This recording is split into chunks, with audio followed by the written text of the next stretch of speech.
Tuh,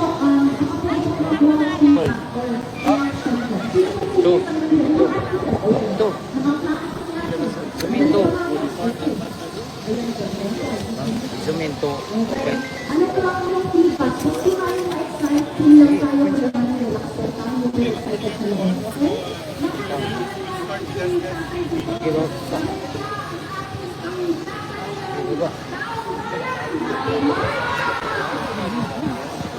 Po yung pagpunta niyo dito sa Melbourne, kamusta po yung pagtanggap ng mga Pilipino sa inyo pa?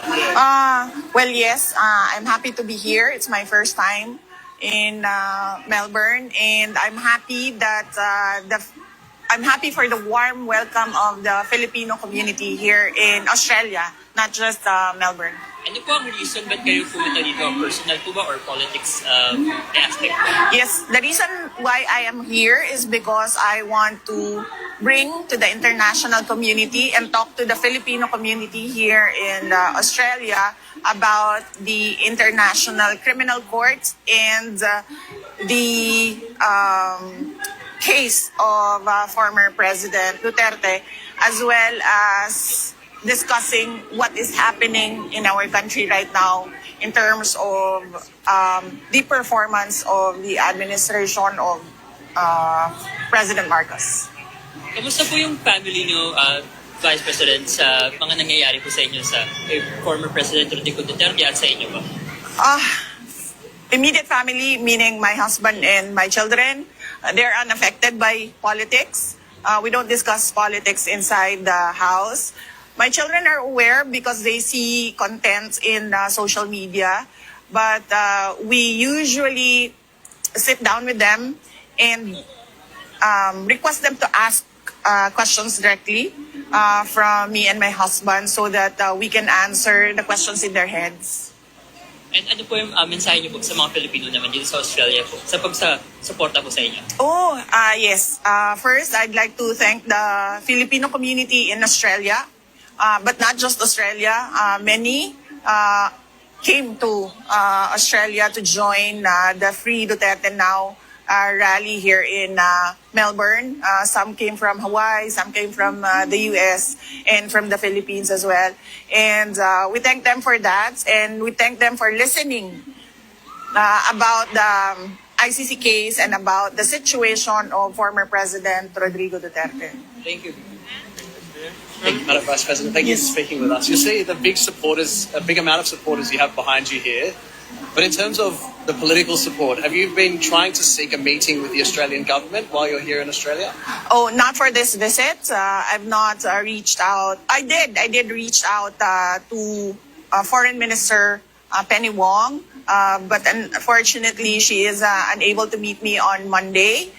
So I will not be visiting Australian government officials for this visit, but I do hope that I can meet them in my next visit in the future, inshallah. Is it a concern for you that you've come to Australia, you're here on Australian soil, and they haven't granted you a meeting? What does that mean for Australia's relationship with the Philippines? Well, it doesn't reflect, I don't think it will reflect the relationship of the Philippines and Australia. It was a very short notice. I informed her informally through a message that I am here in Australia and I am here to do a rally today, and that if she is available for a very brief, quick chat, just to say hello, because I met her in the Philippines when she visited, and just wanted to say a friendly hello, nothing official. And I understand your father's legal team has submitted a request for him to be moved to a third country. Are you pushing for that third country to be Australia? Not for this visit. Australia is in the list of countries that are considered by the lawyers, but I am not here for the interim release, not for this visit. Thank you. Hi, VP. Welcome to Melbourne. Thank you. Welcome to Melbourne as well. So, VP, alam ko very short notice itong event na ito, no? At nakita niyo, ang dami-dami talaga mga Pilipino na nag-travel not only from Australia, but yun nga, sa iba't ibang mga bahagi ng bansa. Ano po ba yung message nitong pagtitipon natin para sa ating mahal na inang bayan at mga Pilipinong sumusuporta po sa kay Pangulong Duterte at sa inyo? Yes, oo. As I said, I am here because of number one, the ICC, the International Criminal Court, and the case of former President Rodrigo Duterte. And number two, I am here as well for our country to discuss issues and the non-performance of the administration of President Marcos with the Filipino community. All right, thank you. Okay, na 25 days. Ma'am, regarding po sa interim release, any update po kung meron na po bang bansa na nagpahayag ng pagsuporta o magkanlong sa pag Yes, yes, sir. If you can check the ICC website, there is a request for interim release filed by the defense team of former President Rodrigo Duterte. And if you can read through the redacted portions, you can see that there are two countries that was named there, and one of the countries committed to helping or to receiving and accepting former President Rodrigo Duterte. what are those? Unfortunately, sir, I cannot talk about the contents of that petition. Only the lawyers of President Duterte can talk about the request for interim release, because some portions of that, particularly those items that were redacted and considered as confidential, can only be between those who have a privilege, lawyer-client privilege. Maiba naman po, regarding naman po sa, hingi lang po ng reaction regarding sa sinabi ni President Marcos ngayon na he chooses to focus on helping or the people's needs rather than the impeachment.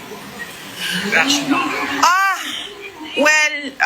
Well, good for him, and we hope to see some sort of truth to his statements that he is focusing on helping our fellow Filipinos and doing something for the country. Unfortunately, if you talk to the ordinary citizens and the Filipino community abroad, we don't see anything at all. One last question po, ma'am. Regarding po sa mga cases na sabihin nag-aabang sa OVP, sa Philippines, especially yung sa isinampa po sa Ombudsman, yung OVP was given 10 days to react. May ginawa na po bang hakbang ang OVP regarding? Yes, sir. We received the order to comment. Yeah. Yes, we received the order to comment of the Ombudsman for 10 days, and we intend to file our answer within 10 days.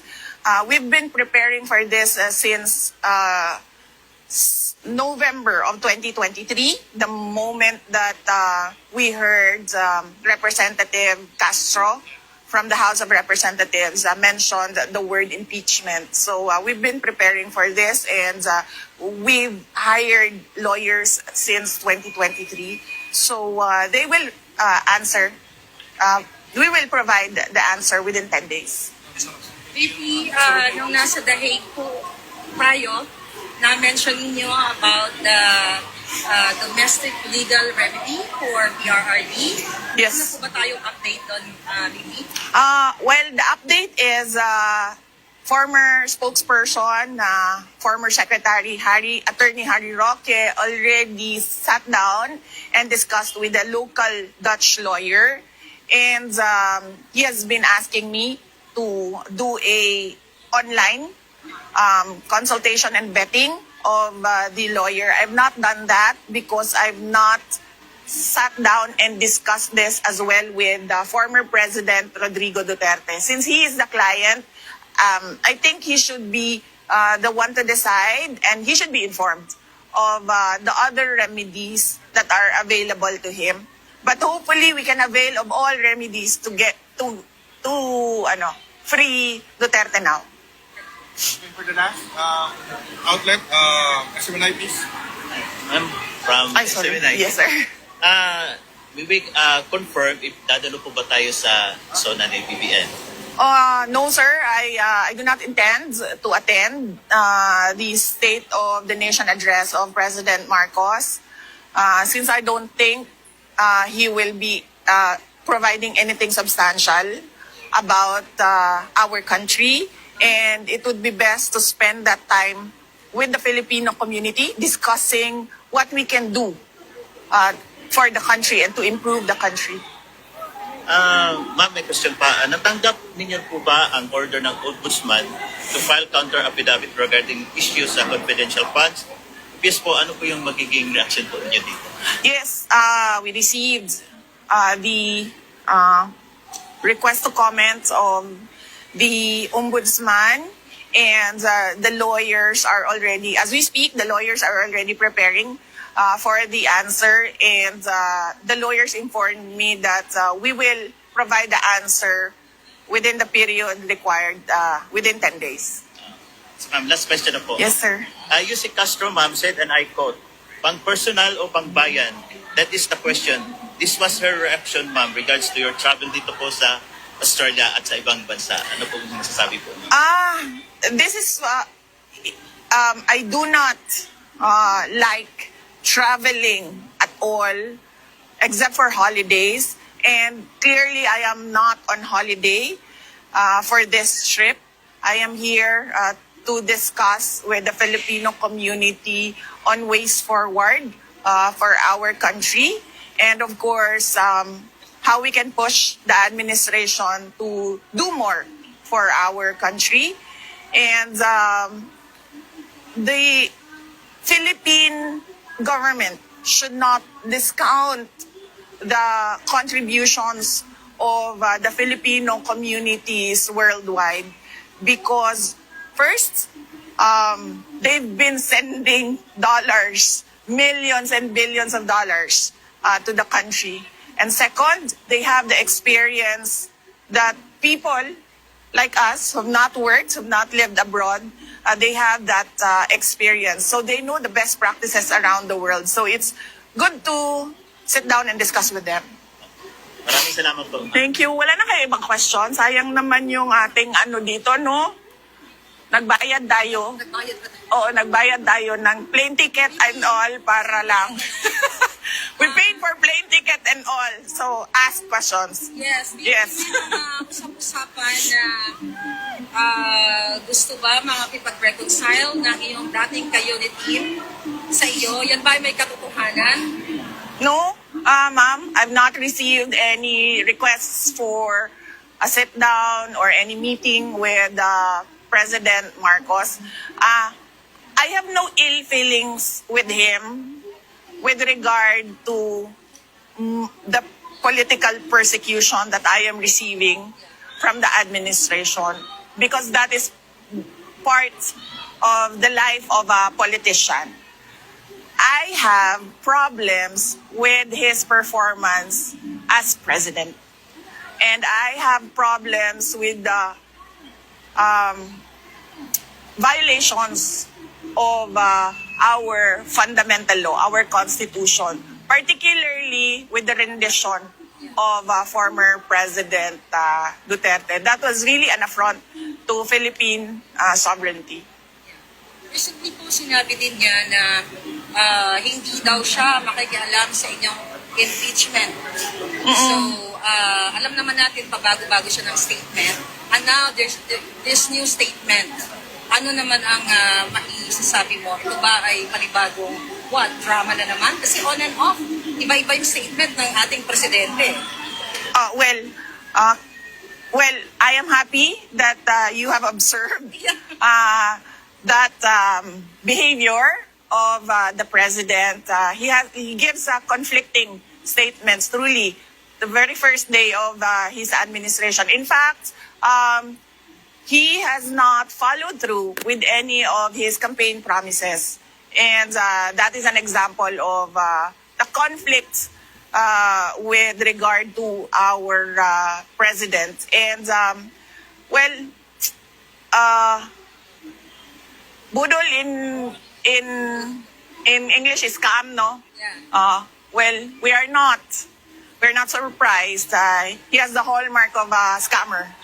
Vice President, what is your reaction po with the recent election that majority of the senators elected this 2025 came from your slate, from your party? Well, actually, no. For the Senate, there were three winners from the party of President Duterte, the PDP. And then there were two guest candidates of the PDP who won, so that's 5. And then there were 5 winners from the administration ticket. And then there were 2 winners coming from the Liberal Party. So I wouldn't say that it was a grand slam win for PDP, but it was good enough considering that the president, former president, was not there to campaign for his candidates. And number 2, when I came back from The Hague, there was really a very short time for me to step in and campaign for the candidates of former President Duterte. VP, I know every day meron kang calls kay Pangulong Duterte. 3 times a day. 3 times a week, ma'am. I'm sorry. Right? Yes. When was the last time po na nag-usap tayo ni PRD? Well, ma'am, unfortunately, I cannot remember the last time that we talked because when I am traveling, my line from the Philippines is turned off because I use an international roaming SIM. So he has been told by my sister that I am traveling to do the rallies around the world and to get the Filipino community to rally behind him with regard to his case in the ICC and to discuss, as I said, what is happening in our country. What was the last time na napag-usapan ninyo para i-share na dito sa ating mga kababayan? Yung last na nag-usap kayo, ano po yung bilin ni PRRD?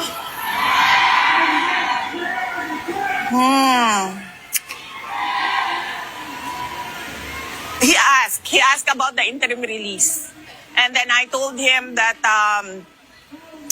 I cannot because the ICC is listening on our telephone conversations because apparently my name appears in many of the documents with regard to the ICC case. So they're listening in on our conversations. And I told him that I cannot discuss the specifics with him because I do not have privileged communication.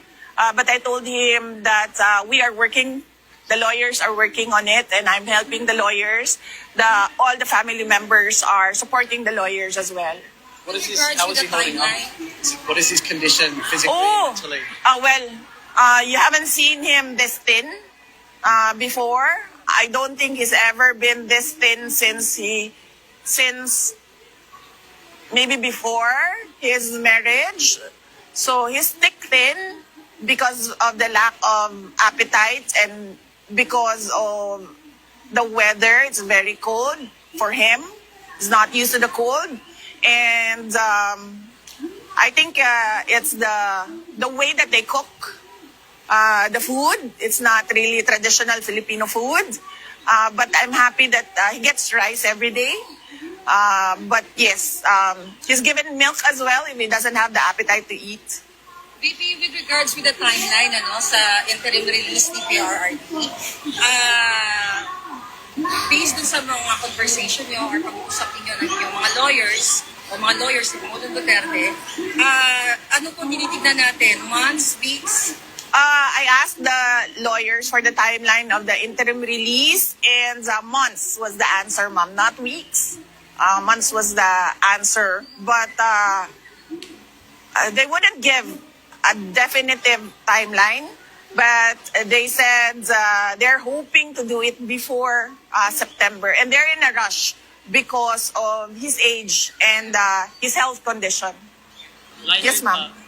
What is your Last two, ha? Yeah, What is yeah. your message Okay. to the Filipino community now that you can see the warm welcome and support? Yes, ma'am. Opo.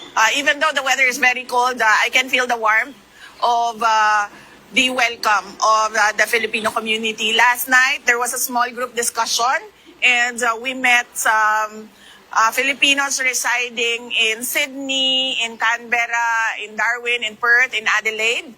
And I am truly grateful that they took time out on this Sunday to be with fellow Filipinos to discuss the state of our country. Lighter question, BP. what are your plans here in Melbourne? Like visiting places, trying food. Have you heard that Melbourne's best in terms of coffee? Do you like coffee as well? Oh, I was told that by our companion that the coffee culture is a big thing here in Melbourne. Unfortunately, I just did 7-Eleven coffee, so I don't know if that's good coffee or not good coffee. But comparing it to 7-Eleven Philippines coffee, this coffee that I had before I came here is pretty good. Yes. Thank you. Thank you very much, ma'am. Salamat po.